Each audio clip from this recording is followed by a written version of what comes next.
Hey, what's going on, guys? It's your guy, Professor O, coming through with a dose of that good yoga. I'm everywhere like broken glass. I'm around like a circle. Anyway, anyhow, let's get down to this round now. What I want to talk about is maintaining your personal oasis.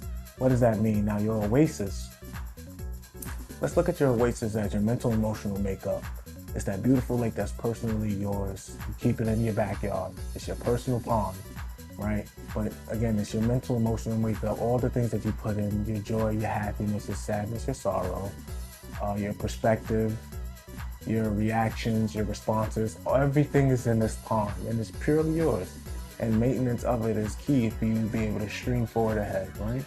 I digress. Now, maintaining your personal oasis. Now, I need you to understand that words are truly very powerful.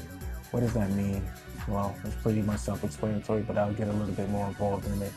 Words to me, when I was writing poetry, and I had my poetry book, on it, written, of course, my tag name towards it, and under it was, words are emotionally charged substances. Literally, what that actually means. Emotionally charged substances, meaning that I can say something to you and you will be able to feel it on an emotional basis. For example, I explained my day. I went to the park today. It was a beautiful sunny day. The wind was blowing, the trees were moving, the humidity was at such a fine point. It felt so fantastic. I felt so livid. I was just enjoying the moment. It was such a beautiful time. I was going left and right, wind in my hair, me looking so pretty, all this extraness, right?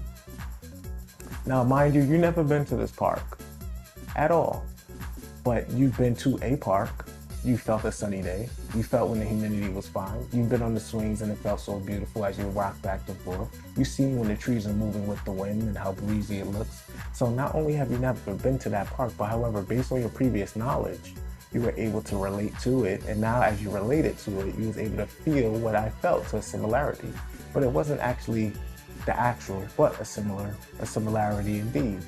Now, how this can work generally, because this was just a neutral example, and with a little bit of positivity involved, it can also work towards the negative, meaning that, well, you know how that goes. You got the negative Nancy's, the damn dementors. You understand it. I don't really want to get too much involved in it, but understand that how it works for the positive, it works for the negative.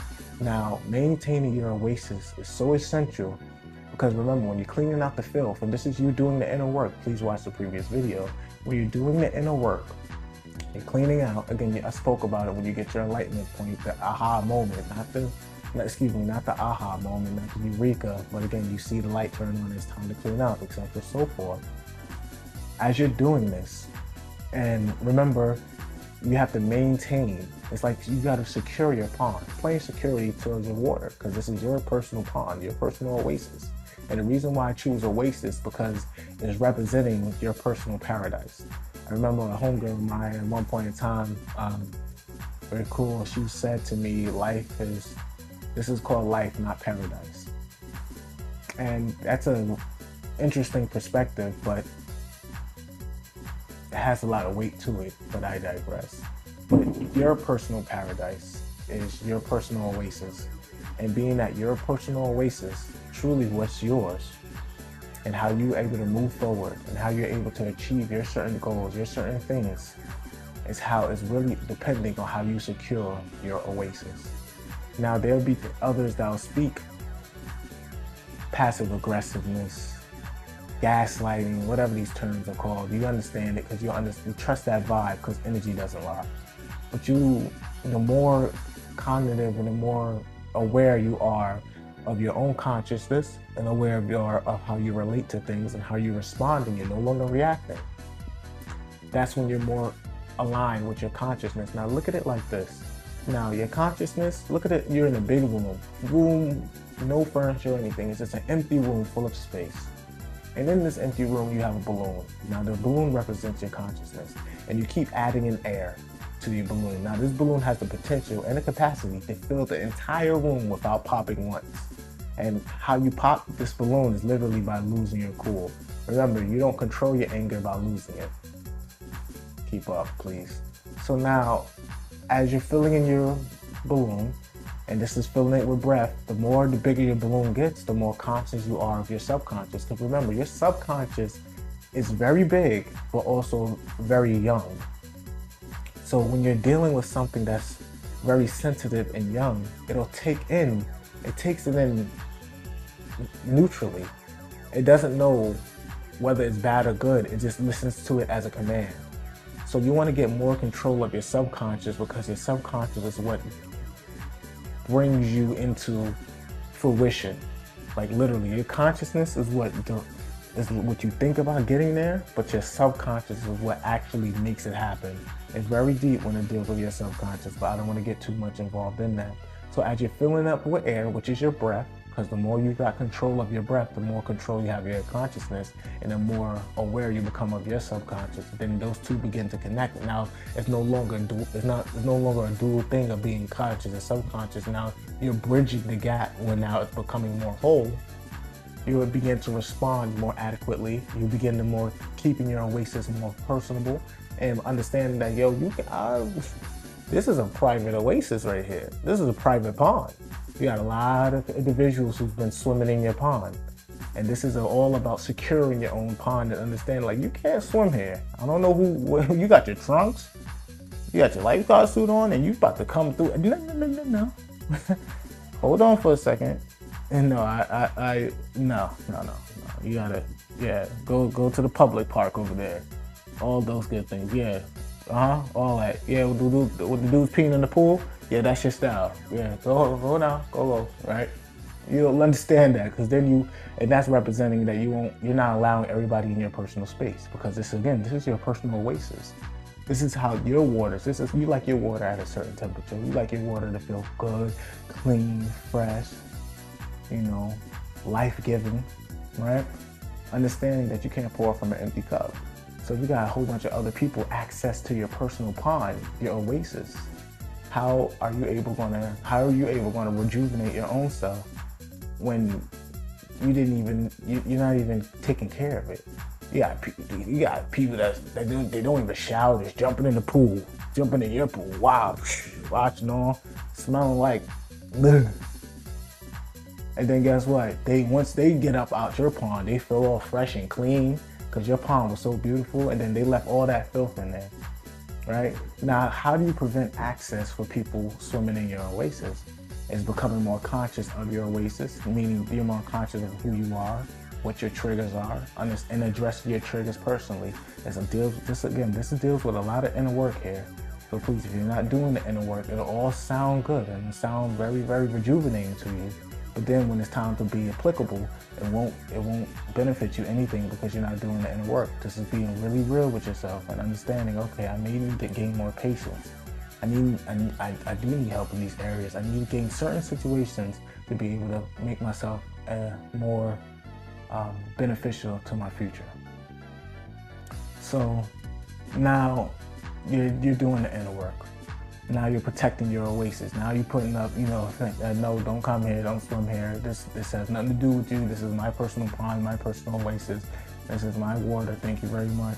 And then it becomes more general. Now, you want to get to a point where your water is so beautiful, your personal oasis is so grand and so good, to the point where people want to try and swim in it, and they can't swim in there.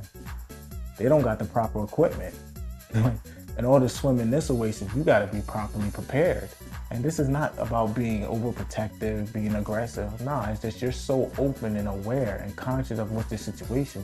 The minute they go in that water, they're getting washed up. Like literally, they getting tossed to and fro, this, that, and the third, and they're doing it to themselves.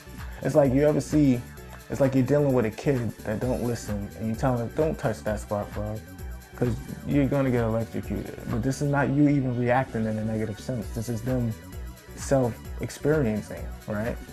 And then you tell them, don't do that, don't do that, don't do that. And then they get other ones, don't do that. Guess what happened? They touch it, why would you do that? Like, you know what I mean? You doing it. Or they don't get the reaction. They just won't get what they want because you did the inner work.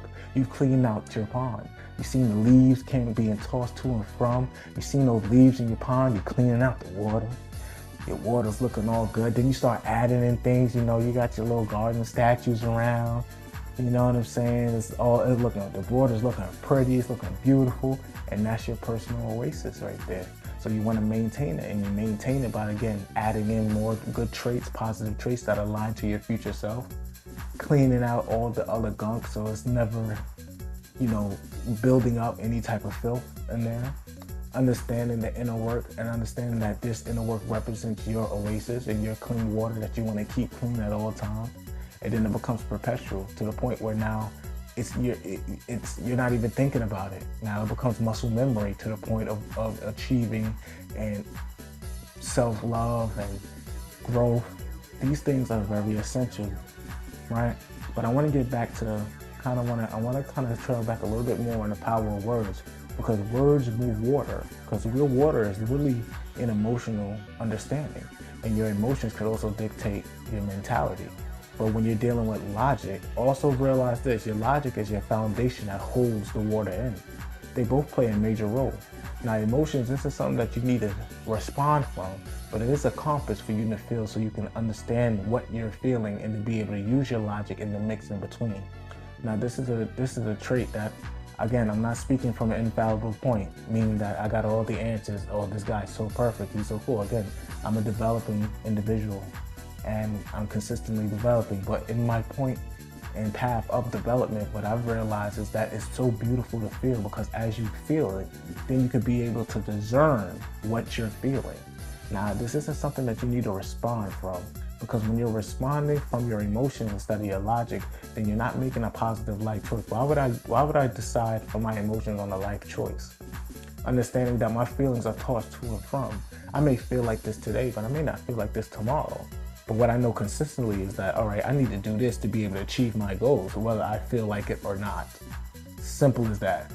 That is when you're in a point of understanding your mental, emotional makeup, and now you have a control of your oasis. Because again, once you're starting to control your own personal pond, then you understand your own water, you know, because if you don't, your water can be moved to and from.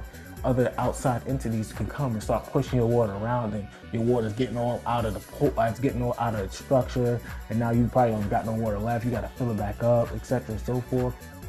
You don't want nobody to move your ways, and that's another term. You don't want anybody. You can't let anybody steal your joy. You got to be more adamant, right, with yourself. And again, this is all inner work, as I'm speaking about. All about inner work. All about inner work. It really, really is. All right, really, really is. But again, always good talking to you guys. I think I'm gonna wrap it up with that right there. Listen, I love you guys. I appreciate you guys. Thank you for tuning in with your guy. You already know I'm already here. Again, this message is for the adapt. It's for the proficient ones, the sufficient ones, the efficient ones. That's what's always doing it, cooling it, never losing it. The experts. Appreciate you for all you ever do. Peace, love, and light. I appreciate you guys. And for the haters out there who's always watching, sneaking in, tuning in, make sure you always get my good side, all right? Can you dig it? I think you can. Hey, you watch out now. I appreciate you guys. Listen, peace, love, and life. Talk to you guys in the future. I'll see you in the next vid. I'm pumping them out. You already know what's going on. We steady growing and going and never losing, all right? Later.